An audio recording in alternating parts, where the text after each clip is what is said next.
बजरिया थाना अंतर्गत बशीरगंज चौराहे पर इमाम चौक से लगा हुआ अखाड़ा बना हुआ है, जहां आज बजरंग दल के कुछ कार्यकर्ता पहुंचे और वहां लगे पोस्टर जूते चप्पल उतार कर आए। इस पोस्टर को फाड़ा और जब वहां के लोगों ने बजरंग दल कार्यकर्ताओं को इमाम चौक के ऊपर जूते चप्पल पहनकर खड़े हुए देखा तो लोगों ने इस बात का विरोध किया व नारेबाजी भी हुई।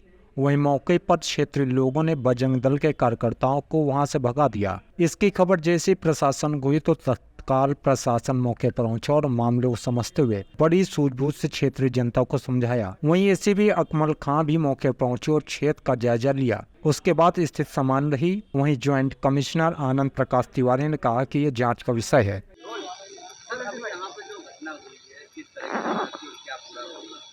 देखिए, अभी हमें मुश्किल से 10 मिनट पहले ही सूचना प्राप्त हुई कि यहाँ पर किसी ने पत्थर चलाया है और इसी सूचना पर हम लोग मैं पहुँच के आए। तो यहाँ पे हमें कोई व्यक्ति मिला नहीं है, लेकिन एक यहाँ पे इमाम चौक के जो मुसल्ली हैं उनसे वार्ता हुई है तो उनके द्वारा बताया गया है कि किसी ने कोई पत्थर चला के हमें मार दिया।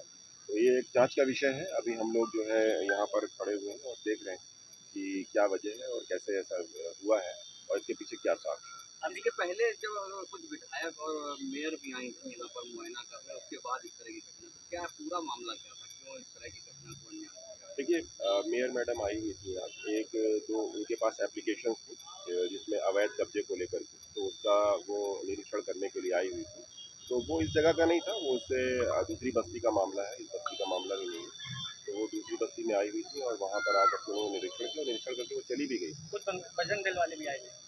देखिए, ये सब जांच का विषय है कि कौन कौन से लोग आए थे यहाँ पर, ठीक है, ये अभी हमें पता नहीं है और इन सब चीज़ों के लिए अभी हम जांच अभी की कर रहे स्थिति बताइए। हैं। अभी स्थिति बिल्कुल सामान्य, आप देख सकते हैं, बिल्कुल कोई यहाँ पे कोई समस्या ही नहीं है। बजरिया थाना क्षेत्र में कंटिन्यूअस 3 छोटे छोटे अलग संदर्भ प्रकाश में आए हैं। पहला संदर्भ तो ये है कि यहाँ की मेयर श्रीमती प्रमिला पांडे जी को किसी ने सूचना दी थी कि एक ऐसा घर है, प्रेमाइसेस है, जो अवैध कब्जे में है और जिसके भीतर मंदिर है और पीपल का वृक्ष है। तो उन्होंने यहाँ पे आकर के यहाँ स्थानीय क्षेत्र में भ्रमण के दौरान उन्होंने कहा कि स्थानीय लोगों की एक समिति बनाकर इस विषय का निस्तारण प्रशासन कर ले। दूसरा जो संदर्भ है वो इससे थोड़ा इतर है। एक वृद्धा है जिनके घर पर किसी दूसरे व्यक्ति के द्वारा जबरदस्ती कब्जा किए जाने की बात कही गई है और यह भी कहा गया है कि उस वृद्धा को उस घर में प्रवेश करा दिया गया।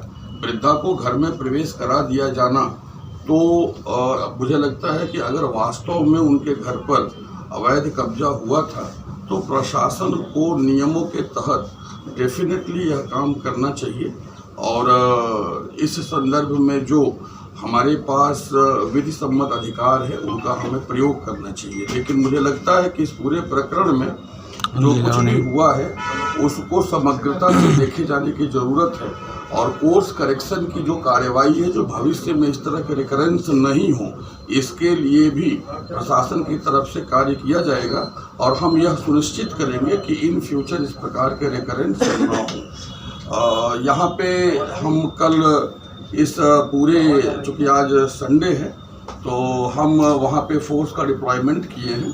सभी पक्षों को कहा गया है, आसपास के लोग जो है काफ़ी मदद कर रहे हैं और सभी पक्षों को कहा गया है कि कोई भी कानून हाथ में न ले और किसी को भी कानून हाथ में लेने की इजाज़त नहीं दी जाएगी। कल हम कागजात उस प्रीमाइसेस का जो पेपर है, जो लीगल जिसके पक्ष में है, ये चेक किया जाएगा और एक वृद्धा के घर पर अगर किसी व्यक्ति के द्वारा अवैध कब्जा किया गया है तो लॉफुल जो कार्यवाही की जानी चाहिए वो की जाएगी। साथ में यहाँ पे एक तीसरा और विषय सामने आया, इमाम चौक के पास वहाँ पे एक अखाड़ा है और उस अखाड़े के पास, अखाड़े के भीतर हनुमान जी का मंदिर भी है, उसी से सटा हुआ इमाम चौक पर एक बैनर लगा हुआ था और वो बैनर लगा हुआ था कि ड्योढ़ी पर कोई भी व्यक्ति जूते चप्पल पहनकर ना जाए।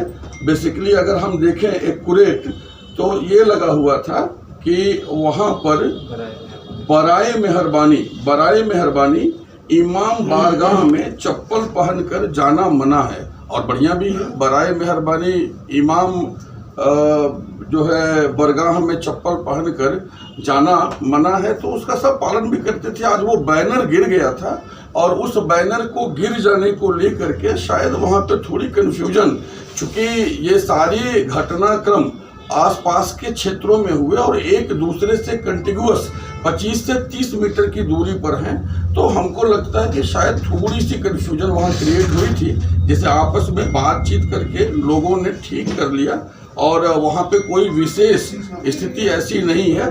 भविष्य में हम यह सुनिश्चित करेंगे कि लॉ किसी के द्वारा हाथ में न लिया जाए और विधि के अनुरूप कार्यवाही प्रशासन व्यवस्था, जैसा कि उत्तर प्रदेश में विधि का शासन माननीय मुख्यमंत्री जी के मंशा के अनुरूप हम सभी निरंतर करते रहे हैं, विधि अनुरूप कार्यवाही हो और जो भी दोषी हो, जो भी सत्य हो, जो होना चाहिए वो होगा। Forces are here and senior officers are also here.